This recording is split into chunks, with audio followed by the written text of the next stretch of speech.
আমার এই মরিচ গাছটা অনেক সুন্দর সুন্দর অনেকগুলো মরিচ ধরছিল। বড় বড় মরিচগুলো নাই, ছোট ছোট মরিচ কটা রয়েছে। এগুলো থাকলে এগুলো নিয়ে যাবে, এগুলো ছিঁড়ে নিয়ে নিই।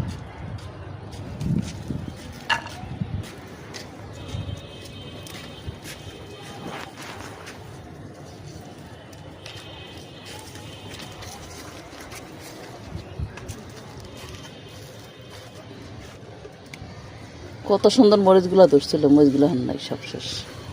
মানুষ যে কত খারাপ, একজনের গাছে একজনে কীভাবে হাত দেয়।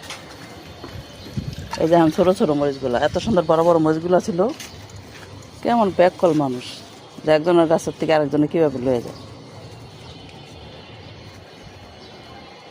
এগুলো করা করা দিকারি নিতেছে না। এই যে এই সুন্দর মরিচগুলো, এগুলো যদি বড় হয় এগুলো আবার নেওয়া যায় না, কেল্লাই যায় না। সব আবার ছোটো ছোটো মরিচগুলো হইতেছে সুন্দর, আমি জানি এবার নিয়ে দেব।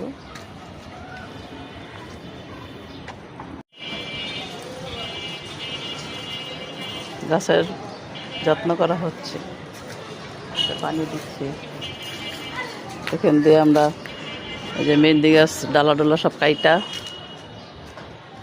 অনেকে মেহেন্দি নিয়ে গেছে, ডালা ডোলা নিয়ে গেছে জাকা দেওয়ার জন্য। আর আমরা এখানে লাউ গাছ কুমড়া গাছে যে ডাকার মতো করে দিয়ে দিলাম। এই যে পাখিয়ে এই যে লাউ শাকের পাতা পুতা খায়, আগা টাকা খায়, কি অবস্থা করছে দেখছেন। এই জন্য যে আমার সাহেব বুদ্ধি করে এই যে সুতা পাইতে পাইতে দিছে, যে সুতা দেখলে নাকি পাখি মনে করবো যে হ্যাঁ তার জন্য সুতা লাগাইছে, এই জন্য আসবে না। এই বুদ্ধি করেছে, বুঝছেন। এটা আমি জানতাম না, এখন দেখি পাখি আসে কিনা। এই যে আগা গোটা খাইয়া পাতা পুতা কি অবস্থা করছে, সব পাতা পুতা খেয়ে ফেলছে, আগা ওষুধটা খেয়ে ফেলছে। এখানে আর পাতা পুতা খাইছে। আর আমাদের এই লেবু গাছটা বালতির মধ্যে ছিল, এখন এটার মধ্যে শিকড়ও ভইরা গেছে, এই জন্য এটা কাইটা কুইটা সাইটা মানে মাটিতে লাগাই দিচ্ছে।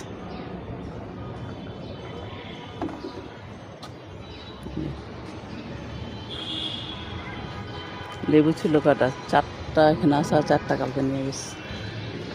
ওখানে বড় হইতেছে না লেবু, বেশি একটা হয় না, ফুল টুল পড়া যায়, এই জন্য মাটিতে লাগাইছে। 7টার মাটি মুটি বেশি পাবে। এই যে মেহেন্দি গাছ কাইটা কুইটা দিচ্ছে, যে আবার নতুন করে ভালো হয়ে উঠবে, এই জন্য। অনেকদিন হয়ে গেছে তো মেহেন্দির আগা